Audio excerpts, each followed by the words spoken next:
Здравствуйте, друзья! Вы на канале Алга Петербург. Сегодняшнюю беседу, как обычно, проведут для вас Саша Карельский, Ваня Червинский. Друзья, всем большой салем! У нас прекрасное настроение, потому что я вижу передо мной множество замечательных новостей, которые мы сможем с тобой, Вань, обсудить. Ты готов?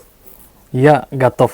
Я предлагаю начать такой с важной, серьезной, основательной новости. Несмотря на то, что весь мир Диарс будоражит показы клипа Димаша на MTV. Вот, Еще осваивание Твиттера. Да, сейчас все занимаются исключительно тем, что регистрируют новые аккаунты, Да. первые аккаунты в Твиттер, и пытаются понять, что там нужно делать. Оказывается, в галактике Диарс была одна планета, о которой никто не знал.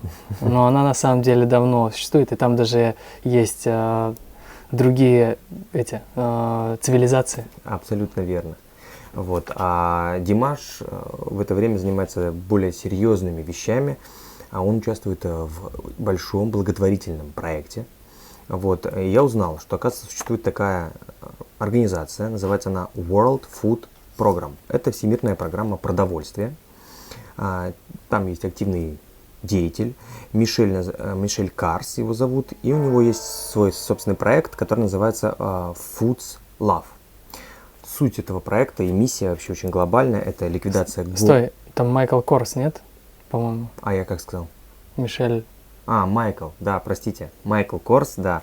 Саша, вот сразу видно, что господин Карельский не олигарх. По-моему, вот все женщины знают эти сумочки Майкл Корс, часы. Нет, я вообще не в курсе. Вот.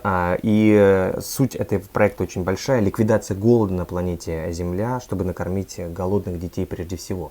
И, разумеется, Димаш не мог пройти мимо такого чудесного проекта. Суть предельно проста. Димаш выступает там в футболке, на которой написано Love. Соответственно, все, кто приобретет эту футболку, все средства, вырученные с этих футболок, пойдут как раз вот в фонд, где смогут потом эти деньги распределить правильным образом. Мне нравится то, что Димаш Канатович как раз занимается такими вещами. И еще больше мне понравилось, когда он занимался благотворительностью, но старался, чтобы об этом никто не узнал. Ну, все поняли, что это невозможно, потому что Димаш замахивается всегда на масштабные проекты, а масштабные проекты очень сложно удержать как бы в тайне.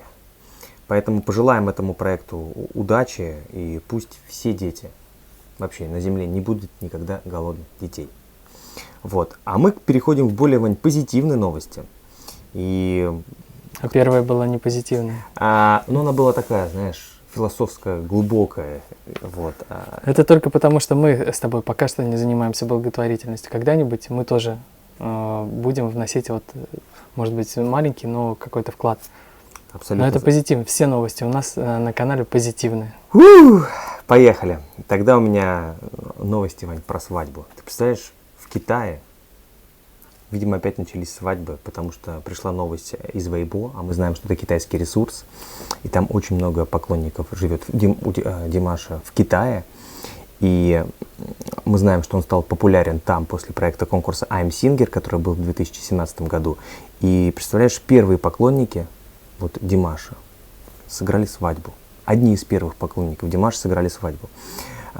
Их связывает, во-первых, очень интересная история. Они познакомились в фан-клубе Димаша, долгое время были друзьями.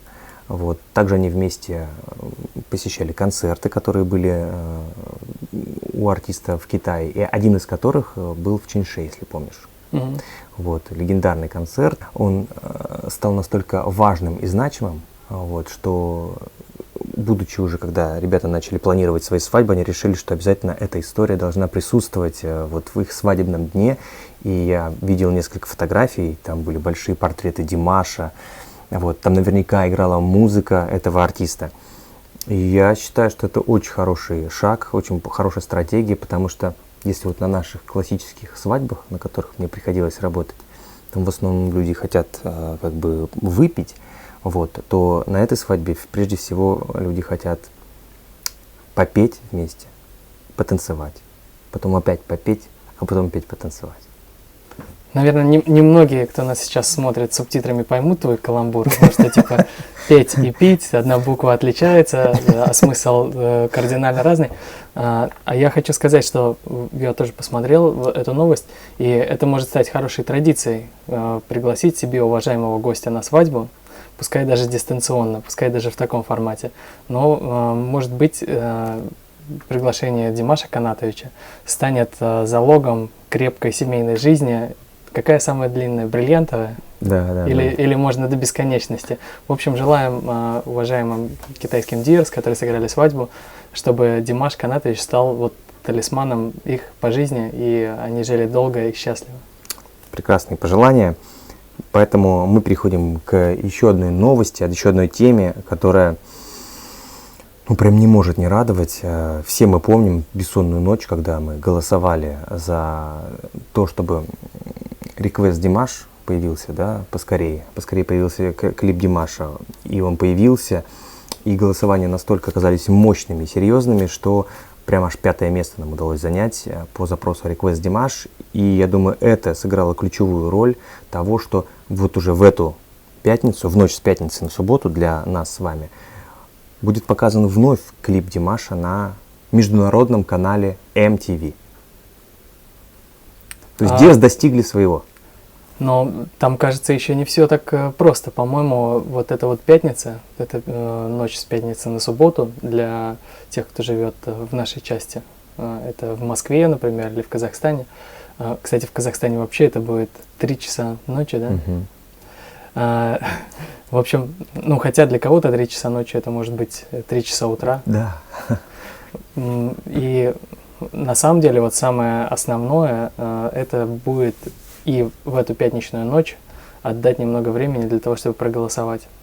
Потому что голосование продолжается. И очень важно, что нужно голосовать именно в этот промежуток времени. И еще важно, что нужно писать именно request Димаш. Нельзя писать request Димаш и смайлик. Я думаю, чтобы наши уважаемые Диерс не запутались, мы инструкцию подробную прикрепим к описанию. Нет, мы подробную инструкцию положим в наш Телеграм. О! И, кстати, уже положили. Точно. Благодаря нашей подруге Никите Лиле, она нам помогла сделать эту инструкцию. То есть наш проект «Школа Диерс», возможно, потихонечку начинает свою работу. И это будет ваш первый урок, друзья, и первое домашнее задание. Поэтому подготовьтесь хорошо, выучите все правила, и в ночь с пятницы на субботу ждем вас в Твиттере. Нет, на Ютубе. Ну и в Твиттере тоже. Кстати, Твиттер — это очень интересная штука, очень интересная планета. И там, кстати, есть вот цивилизация с высоким уровнем интеллектуального развития. Есть так. Не получится так, что кто-то пойдет в Твиттер, там заблудится, а обратно к нам на Ютуб не вернуться. Поэтому, друзья, я рекомендую всем с телефона заходить в Твиттер, а на компьютере или на телевизоре смотреть канал Алга Петербург. А почему бы и нет? Но ночью с 17 до 20 по времени в Вашингтоне не забудьте написать request Димаш, сколько сможете. Кстати, там, если много-много раз писать, он потом говорит, вы слишком много пишете, не переживайте, чуть-чуть подождите, и потом снова можно. Да, и потом поделитесь обязательно под этим выпуском, каких результатов вам удалось добиться в ту ночь. Да. А если, например, вы хотите смайлики отправлять, то после того, как голосование закончится, вы можете уже писать Димаш и смайлики. Вот. Ну и как без смайликов же голосовать? Нет, это невозможно. Нужно держать себя как бы в руках, а потом уже, как сказать, полностью сделал дело, гуляй смело. Да, оторваться. Вань, также хочу рассказать про небольшую передачу, которая вышла на канале Алга Петербург. Она называется «Узбекистан в тренде». Очень хороший выпуск про фан-клуб, который находится в Узбекистане. И я получил обратный отклик, смотрю, что очень понравилась передача людям. И вот хочу зачитать один из комментариев. Роза Эргашева пишет: «Как вступить в фан-клуб Димаша в Узбекистане? Мне очень нравится творчество Димаша». Поэтому, друзья, уважаемые Диерс из Узбекистана и те, кто стоит, собственно, в клубе, вы можете также связаться с нами по номеру, и мы сделаем, может быть, какой-то более подробный выпуск, пообщаемся с вами, чтобы вы рассказали о себе, заявили о себе на более широкую аудиторию, и тогда, я думаю, Роза без труда вас найдет. Да, еще надо добавить в конце «мен сене сейвама». Это по-узбекски что-то было? Мне кажется, да. Ой, как красиво. Вань, ты, пользуясь случаем, хочешь какую-нибудь передачу? Я хочу, не передачу, я хочу рассказать о том, что вчера прошла премьера фильма «Creator the Past» под шумок, между прочим. Вот. Точно, мы и забыли совсем. Да, а подробности об этом, скорее всего, вы сможете увидеть на канале «Эхо Питера». Если не сегодня, то, наверное, завтра. То есть есть какие-то секретные материалы. Да, потому в что архиве у нас Ивана. есть специальный корреспондент, вот, который с группой Диас, примерно из 10 человек, посетили премьеру в Италии, в общем, и я надеюсь, что у нас будут эксклюзивные кадры. Белиссимо, белиссимо, Иван. Ваня, вот тогда я тоже обязательно хочу сказать о том, что завтра, в субботу, утром проснетесь, обязательно загляните на канал Алга Петербург. У нас будут готовы итоги традиционного конкурса на самую прослушиваемую песню Димаша в сентябре. Очень много голосов, как обычно, непредсказуемые результаты, будет на что посмотреть, будет чему Мне кажется, результаты вот никого не удивят в этот раз. Удивят, Вань, удивят? поверь, да. Ну ладно. Вот. И хочу завершить нашу беседу комментарием. Раушан пишет: Димаш без Канатовича, он еще молод, тем более младше вас. Сами Саша и Ваня обращайтесь без отчества, просто можно обращаться Димаш без Канатовича. Это вот Раушан возмущается, почему ты, Вань, все время Димаш Канатович, Димаш Канатович. Ну что это такое? Уважаемая Раушан, вы знаете, просто мое воспитание не позволяет мне учителя называть без отчества, поэтому Димаш Канатович. Все-таки Димаш для нас, он как Агашка, ну, как старший учитель. Вот. А мы друг друга не можем называть по отчеству, потому что мы же все-таки еще только начинаем свой путь, мы балашки. Но у нас есть все шансы, мне кажется, Саша вот еще чуть-чуть, и скоро будет уже не Саша, а Александр Викторович. Ой, когда же это наступит, этот момент? Ну а пользуясь случаем, 5 октября был Международный день учителя. Поздравляем всех педагогов, всех учителей с этим замечательным праздником. Благодаря вам мир становится лучше. И Димаша Канатовича, потому что он главный основной учитель. наш учитель. Алга!